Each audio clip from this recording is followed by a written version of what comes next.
सुबह सुबह पकोड़े कौन खाता है? इनकी भी अलग अलग डिमांड है। बहू क्या कर रही है? पकोड़े बना रही मम्मी जी, जैसा आपने बोला था। किसके बना रही है? आलू के, क्योंकि आपने बोला था ना आलू के पकोड़े खाने का मन है। ये ले, गुलाब के बनाइए, ऐसे बनाइए गुलाब जैसे पकोड़े, ठीक है?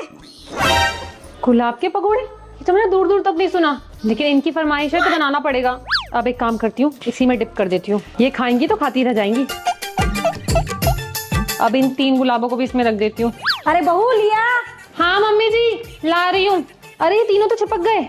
ये तो कुछ भी खा लेंगी, चिपका हुआ ही सही। क्या बना दिए? मेरे गुलाबों को तूने क्या नाश कर दिया ये? आप ही ने तो बोला था गुलाब के पकोड़े। भगवान! अरे मम्मी जी खा के तो देखो, बहुत टेस्टी बने होंगे।